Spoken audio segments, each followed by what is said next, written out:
തദ്ദേശ തെരഞ്ഞെടുപ്പിന് മുന്നോടിയായി വയനാട്ടിലെ ബിജെപി ഘടകത്തിൽ അസ്വാരസ്യങ്ങൾ ഉയരുന്നു. പാർട്ടി ജില്ലാ നേതൃത്വത്തിനെതിരെ ഗുരുതര ആരോപണങ്ങളുമായി ആദിവാസി സംഘം മുൻ നേതാവ് രംഗത്തെത്തി.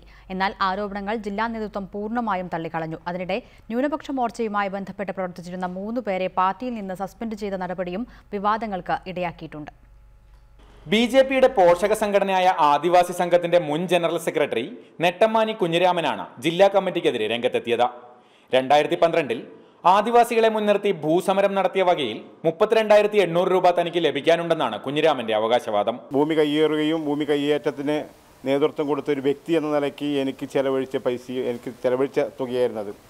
ആ തുക 3 വർഷമായിട്ടും BJPയുടെ ഭാഗത്തു നിന്ന് ഒരു സമീപനം തരുന്നതിലോ അല്ലെങ്കിൽ മറ്റെന്തെങ്കിലും തരത്തിലുള്ള ഇടപെടലോ ഒന്നും നടന്നിട്ടില്ല.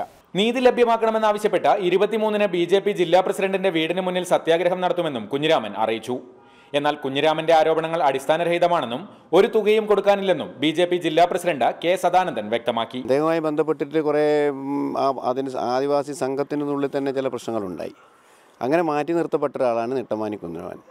ഇത് വർഷം 3-4 ആയി അദ്ദേഹം ഇതിൽ നിന്ന് പോയിട്ട് ഇപ്പോഴാണ് അദ്ദേഹം ഈ ആരോപണമായിട്ട് വരുന്നത്. ഇതിൽ യാതൊരു കഴമ്പുമില്ല, അടിസ്ഥാനവുമില്ല. പാർട്ടിയിൽ അസ്വാരസ്യങ്ങളില്ലെന്നും തെരഞ്ഞെടുപ്പിൽ വൻ മുന്നേറ്റം നടത്തുമെന്നുമാണ് ജില്ലാ നേതൃത്വത്തിന്റെ അവകാശവാദം. അതേസമയം ന്യൂനപക്ഷ പോർച്ചയുമായി ബന്ധപ്പെട്ട് പ്രവർത്തിച്ചിരുന്ന 3 നേതാക്കളെ കഴിഞ്ഞ ദിവസം സസ്പെൻഡ് ചെയ്തതും പുതിയ വിവാദങ്ങൾക്ക് ഇടയാക്കിയിട്ടുണ്ട്. റിപ്പോർട്ടർ, വയനാട്.